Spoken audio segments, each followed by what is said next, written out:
नमस्ते। और हम बात करेंगे उत्तराखंड की खबरों पर, जहां पर खबर आपको बता दें कि धामी कैबिनेट की बैठक है आज। 1 दर्जन से अधिक रखे जा सकते हैं प्रस्ताव। सीएम धामी की अध्यक्षता में होगी कैबिनेट की बैठक, तो 1 दर्जन से अधिक रखे जा सकते हैं प्रस्ताव। सीएम धामी की अध्यक्षता में होगी कैबिनेट की बैठक। बैठक में आपदा मुआवजा राशि में होगी वृद्धि। बैठक में आपदा मुआवजा राशि में होगी वृद्धि। भूजल पर टैक्स और पिरूल के दाम में इजाफा। गृह आवास और शहरी विकास विभागों के आ सकते हैं प्रस्ताव। सचिवालय में आज शाम 4 बजे शुरू होगी बैठक। तो धामी कैबिनेट की बैठक आज, खबर हम आपको बता रहे हैं, जहां पर आज धामी कैबिनेट की बैठक होगी। 1 दर्जन से ज्यादा रखे जा सकते हैं प्रस्ताव। सीएम धामी की अध्यक्षता में किया जाएगा कैबिनेट बैठक का आयोजन। बैठक में आपदा मुआवजा राशि में होगी वृद्धि। बैठक में आपदा मुआवजा राशि में होगी वृद्धि। भूजल पर टैक्स और पिरूल के दाम में इजाफा। गृह आवास शहरी विकास विभागों के आ सकते हैं प्रस्ताव। सचिवालय में आज शाम 4 बजे शुरू होगी बैठक। तो धामी कैबिनेट की बैठक आज, खबर हम आपको बता रहे हैं, जहां पर आज धामी कैबिनेट की बैठक होगी। 1 दर्जन से ज्यादा प्रस्ताव इसमें रखे जा सकते हैं। सीएम धामी की अध्यक्षता में होगी कैबिनेट की बैठक। बैठक में आपदा मुआवजा राशि में होगी वृद्धि। ज्यादा जानकारी के लिए हमारे साथ संवाददाता अंकित काला जुड़े हुए हैं। अंकित, आज कैबिनेट बैठक की बात सामने आ रही है और इस दौरान कई अहम प्रस्ताव जो हैं वो भी रखे जा सकते हैं, क्या कुछ जानकारी है इस पर?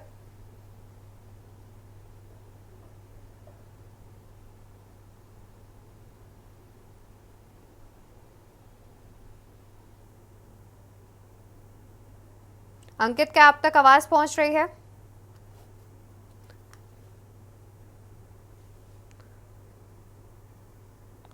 तो हम दोबारा से हमारे संवाददाता से जुड़ने का प्रयास करेंगे। बता दें कि 1 दर्जन से अधिक प्रस्ताव रखे जाने की बात सामने आ रही है। सीएम धामी की अध्यक्षता में कैबिनेट बैठक का आयोजन किया जाएगा। बैठक में आपदा मुआवजा राशि में होगी वृद्धि। बैठक में आपदा मुआवजा राशि में होगी वृद्धि। भूजल पर टैक्स पिरूल के दामों में होगा इजाफा। एक बार फिर से हमारे साथ संवाददाता अंकित काला जुड़ गए हैं। अंकित, देखा जाए तो कैबिनेट बैठक के बाद सामने आ रही है, कई ऐसे अहम प्रस्ताव हैं जो कि जिन पर मुहर लग सकती है, क्या कुछ जानकारी है इस पर? मुख्यमंत्री पुष्कर सिंह धामी की अध्यक्षता में महत्वपूर्ण कैबिनेट की बैठक होने जा रही है और इस कैबिनेट की बैठक में 1 दर्जन से ज्यादा यानी कि 12 से अधिक जो प्रस्ताव हैं वो रखे जा सकते हैं। बैठक में सबसे महत्वपूर्ण है कि बजट, माफ कीजिएगा, जो विधानसभा का सत्र है इसको संभवतः सरकार गैरसैंण में आयोजित कर सकती है। इसका एक प्रस्ताव आ सकता है तो 33 तारीख की सरकार सत्र शुरू कर सकती है, तो सत्र से संबंधित जो प्रस्ताव हैं वो इस बैठक में आ सकते हैं।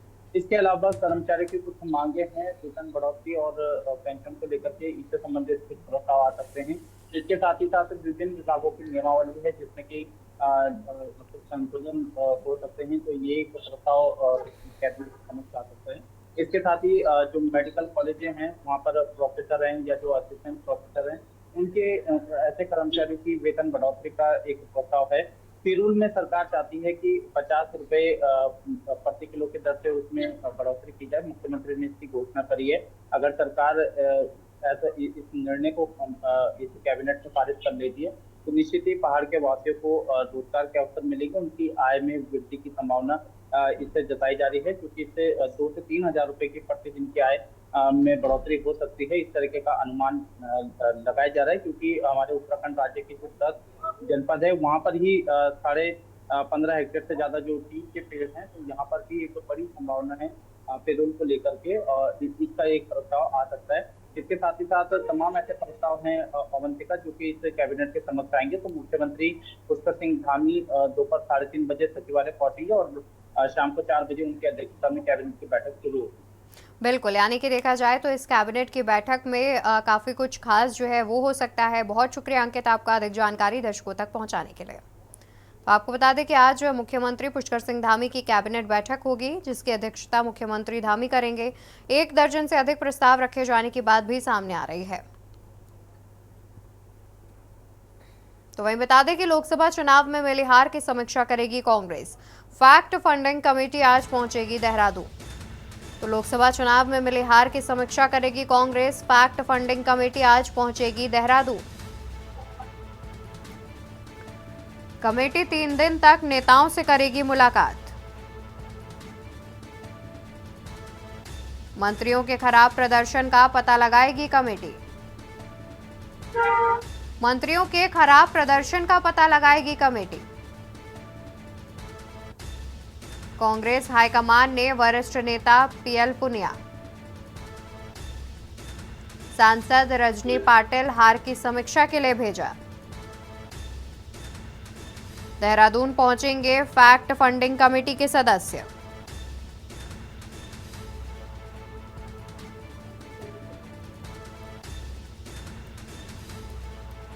तो आज सुबह 11 बजे प्रदेश कांग्रेस कार्यालय पहुंचेंगे। ज्यादा जानकारी के लिए हमारे साथ संवाददाता अंकित काला जुड़े हुए हैं। अंकित, देखा जाए तो लोकसभा चुनाव में जिस तरीके से उत्तराखंड में कांग्रेस को हार मिली है, इसकी समीक्षा करने के लिए एक फैक्ट फंडिंग कमेटी जो है वो पहुंच रही है, इस पर क्या कुछ जानकारी है? देखिए अवंतिका, उत्तराखंड में लोकसभा के चुनाव संपन्न होने के बाद अब हार जीत की समीक्षा हो रही है। इससे पहले भाजपा ने प्रदेश कार्यकारिणी की बैठक बुलाई थी, जिसमें कि उपचुनाव में हार और तमाम मुद्दों को लेकर के चर्चा की गई, लोकसभा चुनाव पर चर्चा की गई। और अब इसी के तहत कांग्रेस पार्टी की भी एक बड़ी महत्वपूर्ण बैठकें जो है वो अब होनी जा रही है। कांग्रेस हाईकमान की ओर से एक फैक्ट फाइंडिंग कमेटी का गठन किया गया है पीएल पुनिया की अध्यक्षता में। ये कमेटी 3 दिनों तक उत्तराखंड में क्यों कांग्रेस पार्टी की इस तरीके से स्थिति देखने को मिली है, क्योंकि एक भी सीटें जो है वो कांग्रेस के खाते में नहीं आई है। तो इसकी क्या वजह रही, इसके संभावना को तलाशने के लिए आज पीएल पुनिया पार्टी के तमाम वरिष्ठ नेताओं के साथ बैठक करेंगे और हार की वजह तलाशते हुए नजर आएंगे।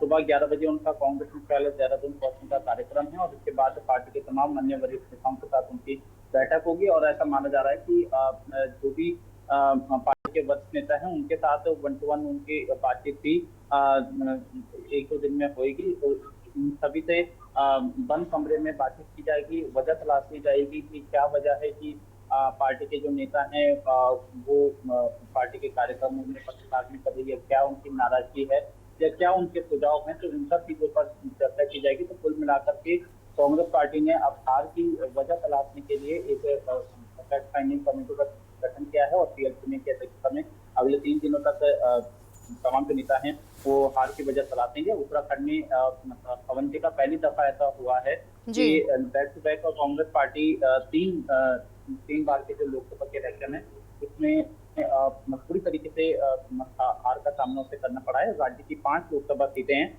और बैक टू बैक 3 बार जो है वो ये 5 लोकसभा सीटें भाजपा के खाते में गई है। तो कहीं ना कहीं कांग्रेस को ये सारी जो वजह है इसकी क्या वजह रही है, क्यों कांग्रेस पार्टी के नेता जनता के बीच में पकड़ नहीं बना पा रहे हैं, क्या मनमुटाव है, इन सब चीजों को लेकर के आज ये कमेटी देहरादून पहुंच रही है। और देहरादून में सुबह जो कांग्रेस मुख्यालय है वहाँ पर सुबह 11 बजे से बैठक शुरू हो गई। बिल्कुल, यानी कि कौन सी ऐसी कड़ी थी जिसमें से कांग्रेस चूक गई और लोकसभा चुनाव में उसका एक बार फिर खाता नहीं खुला, इसकी समीक्षा आज की जाएगी। बहुत शुक्रिया आपका अधिक जानकारी हमारे दर्शकों तक पहुंचाने के लिए। तो अहम खबर आपको बता रहे हैं, जहां पर आज फैक्ट चेकिंग कमेटी पहुंच रही है, माफ कीजिएगा फैक्ट फंडिंग कमेटी पहुंच रही है, जो कि 3 दिनों तक नेताओं से मुलाकात करेगी। बता दें कि लोकसभा चुनाव में जिस तरीके से कांग्रेस ने एक भी सीट नहीं जीती, उसको लेकर के समीक्षा की जाएगी कि आखिर ऐसा क्यों हुआ है और इनके कारणों का भी पता लगाया जाएगा, मंत्रियों के खराब प्रदर्शन का भी पता लगाया जाएगा और उसके बाद एक रिपोर्ट तैयार की जाएगी। फिलहाल कांग्रेस हाईकमान ने वरिष्ठ नेता पीएल पुनिया और सांसद रजनी पाटिल को हार की समीक्षा के लिए भेजा है।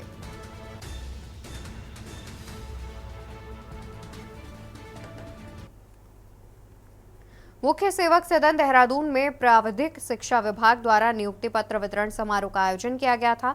कार्यक्रम में मुख्यमंत्री पुष्कर सिंह धामी ने बतौर मुख्य अतिथि शिरकत की और इस दौरान विभिन्न औद्योगिक इकाइयों में नियुक्ति पाने वाले विभिन्न पॉलिटेक्निक के 212 छात्रों को नियुक्ति पत्र वितरित किए।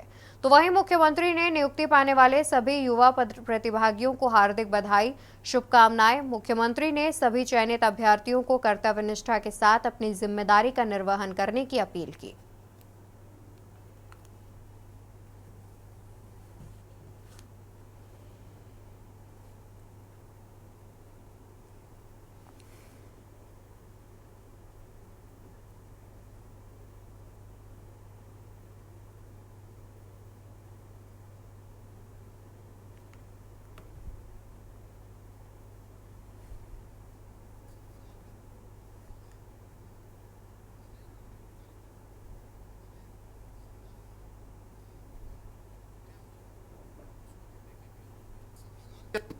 जहां आप लोग बैठे हैं, अनेकों अनेकों कार्यक्रम हमारे सरकारी विभागों में जो नियुक्तियां हुई हैं उसको देने के भी हो चुके हैं।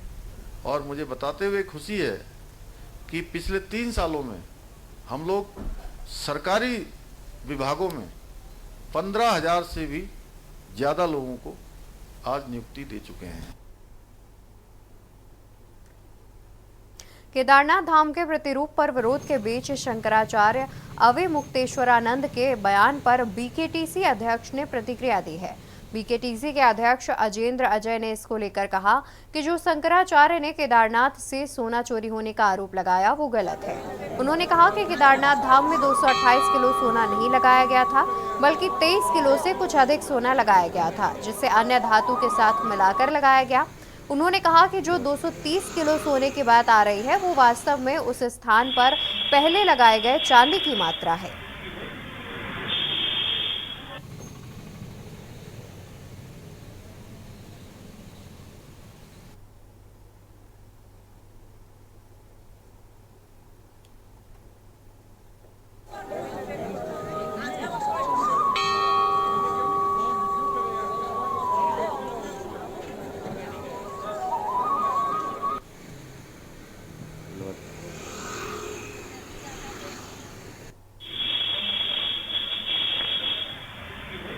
शंकराचार्य अविमुक्तेश्वरानंद जी ने जो बयान दिया है कि 228 किलोग्राम सोने को लेकर के, हम पूर्व में भी इस बात को स्पष्ट कर चुके हैं कि 228 किलोग्राम या 230 किलोग्राम सोने की कोई बात ही नहीं है। और न मंदिर समिति ने आधिकारिक रूप से कहीं ये बयान दिया है।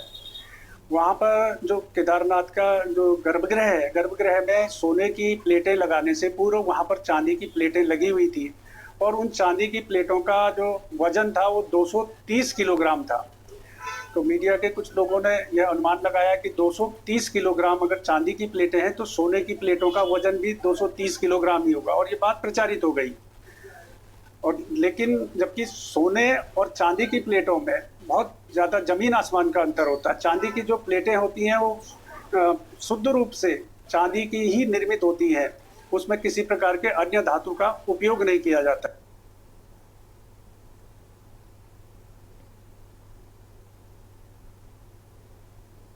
सरकार हरेला पर्व को बड़े वृहद स्तर पर मना रही है। राज्य के वन मंत्री सुबोध उनियाल ने बताया कि हरेला पर्व के तहत 1,64,00,000 से अधिक पौधारोपण का लक्ष्य रखा गया है। उन्होंने कहा कि मौजूदा समय में पर्यावरण को लेकर पूरी दुनिया काफी चिंतित है, तो वहीं उत्तराखंड राज्य, हिमाचली राज्य, ऐसे में राज्य की जिम्मेदारी ज्यादा है। ये वजह है कि सरकार इस पर्व को वृहद स्तर पर मना रही है।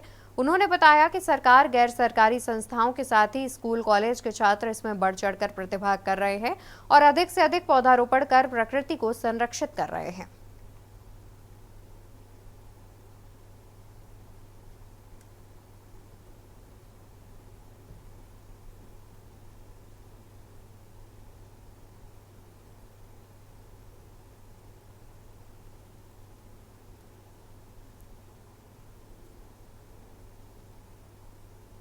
हरेला आज जो समय की आवश्यकता है, इस समय सबसे ज़्यादा स्थिति ऐसी है, पर्यावरण को लेकर पूरी दुनिया चिंतित है।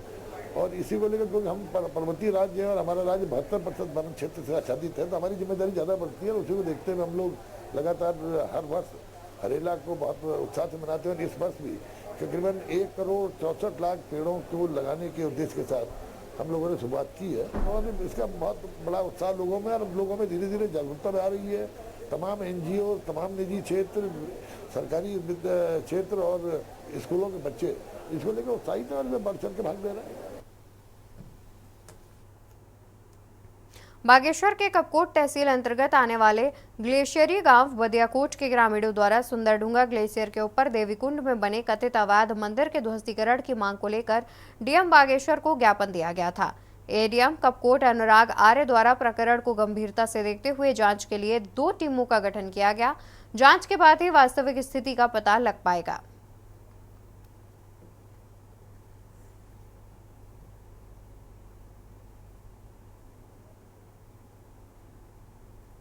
बदियाकोट के कुछ ग्रामीण जिलाधिकारी महोदया बागेश्वर से मिले थे और उन्होंने ये बताया कि देवीकुंड नाम की एक जगह है जहाँ पर एक चैतन्य बाबा करके हैं, उन्होंने एक आश्रम मतलब मंदिर बना दिया, मंदिर का निर्माण कर लिया है और उस देवीकुंड में उन्होंने स्नान कर लिया है जो यहाँ की धार्मिक भावनाओं के विरुद्ध है और वो क्षेत्र जो है वो हिमालय क्षेत्र है, तो उस पर बाबा जी ने मंदिर बना दिया है। तो इस संबंध में हमारे द्वारा जाँच कराई जा रही है। इसमें एक समिति का गठन किया गया है जिसमें तहसीलदार हैं हमारे और यहाँ से फॉरेस्ट को रखा गया है और पुलिस को रखा गया है और ये कमेटी जाकर जांच करेगी कि वास्तव में मामला क्या है। खबर हल्द्वानी से है, जहां न्यायमूर्ति मनोज कुमार तिवारी ने बुधवार को हल्द्वानी सब कारागार का निरीक्षण किया और HSTH में लीगल एड क्लिनिक का उद्घाटन के अलावा FTI में हरेला उत्सव पर पौधारोपण कार्यक्रम में प्रतिभाग किया। अपने कार्यक्रम के तहत उन्होंने जेल में कैदियों के लिए बेकरी में व्यावसायिक प्रशिक्षण का कार्यक्रम शुभारंभ किया। इस दौरान बेकरी में बन रहे विभिन्न खाद्य पदार्थों का निरीक्षण और विस्तृत जानकारी ली। उन्होंने कहा कि बेकरी में व्यावसायिक प्रशिक्षण के बाद बंदी आपराधिक गतिविधियों को छोड़ आत्मनिर्भर बन सकेंगे। यहाँ पुरुष और महिलाएं बंदियों से मुलाकात कर उनका हालचाल जाना, साथ ही कारागार में मिलने वाली सुविधाओं के बारे में जानकारी ली।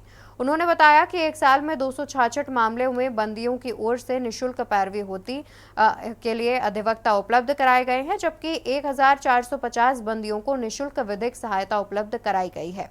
साथ ही कैदियों की बेहतरी के लिए तमाम सुझाव भी दिए।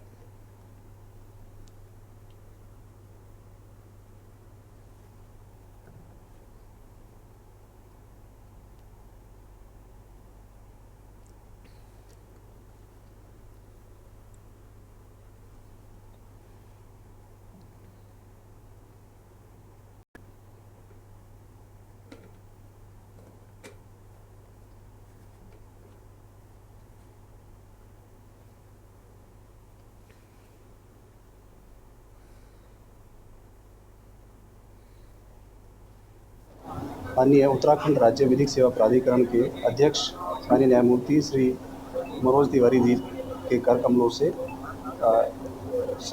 सब जेल हल्द्वानी में एक बेकरी सामान बनाने के संबंध में व्यावसायिक प्रशिक्षण कार्यक्रम का प्रारंभ किया गया है। मैं आप सबके माध्यम से आम जनता को भी बताना चाहता हूं कि वस्तुतः जेल यहाँ सजा के रूप में नहीं भेजा जाता है। किसी भी व्यक्ति को जेल इसलिए भेजा जाता है कि ताकि वो अपने अपराध का प्रायश्चित करके समाज में एक सही नागरिक के रूप में बाहर आ सके। मैं आपके माध्यम से यह भी बताना चाहता हूं कि जिला विधिक सेवा प्राधिकरण बंदियों की और आम जनता की मदद के लिए निरंतर प्रयत्नशील है। इससे पहले माननीय मुख्य न्यायमूर्ति महोदय का भी इंस्पेक्शन हुआ था यहाँ पर, तो पिछली बार ऐसा कहा गया था कि कैदियों को प्रशिक्षित किया जाए और इस बार माननीय कार्यकारी अध्यक्ष राज्य विधिक सेवा प्राधिकरण न्यायमूर्ति मनोज तिवारी साहब ने निरीक्षण किया, तो कैदियों को बेकरी का प्रशिक्षण दिया जाएगा, यहाँ पे पेंटिंग का प्रशिक्षण दिया जाएगा, जिससे निश्चित रूप से अगर वो जब यहाँ से निर्मुक्त होते हैं, बाहर निकलते हैं, तो अब एक रोजगार का साधन उन्हें उपलब्ध होगा और इससे उनको अपने दैनिक जीवन में बहुत मदद मिलेगी परिवार।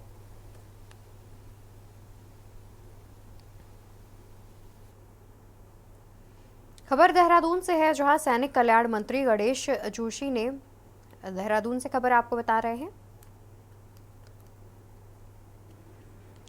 खबर देहरादून से, जहां सैनिक कल्याण मंत्री गणेश जोशी ने शहीदों को मुठभेड़ के दौरान शहीद हुए भारतीय सेना के जवानों की शहादत पर आयोजित श्रद्धांजलि सभा कार्यक्रम में प्रतिभाग कर शहीदों को पुष्पचक्र अर्पित कर भावपूर्ण श्रद्धांजलि दी। इस दौरान सैनिक कल्याण मंत्री गणेश जोशी ने ईश्वर से दिवंगतों की आत्मा को श्री चरणों में स्थान देने और परिजनों को इस असीम दुख सहन करने की शक्ति प्रदान करने की भी प्रार्थना की। वहीं मंत्री ने कहा कि शहीदों का सम्मान करना हर देशवासी का फर्ज है।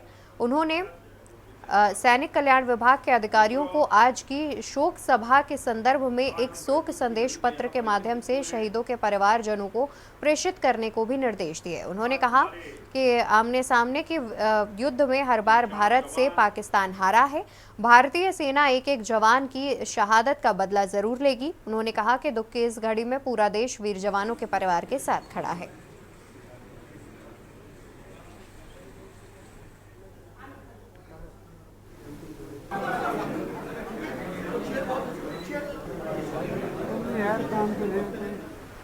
जो उसमें जेएनके में रहे हुए उनको पता है, जहाँ तक मैं और आप समझते हैं।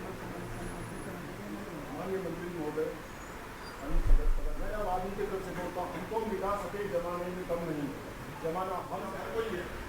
ये लोग अमर हो गए, शहीद अमर रहे, अमर रहे, अमर रहे। आज मित्रों, आज हम बड़े दुख की घड़ी में यहाँ पर एकत्रित हुए हैं। आज हमारे ये 4 जवान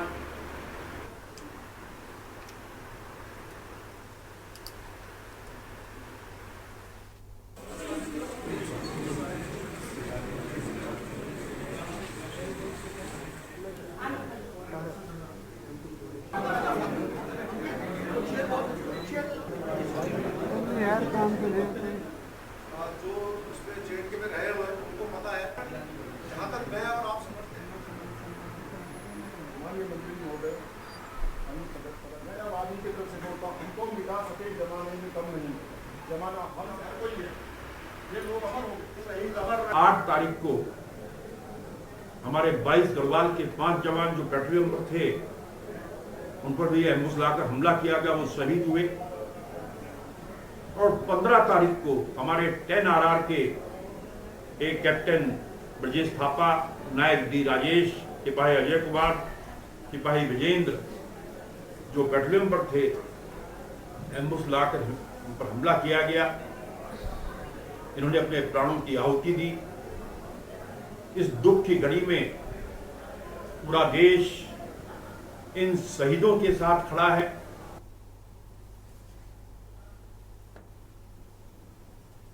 और उत्तराखंड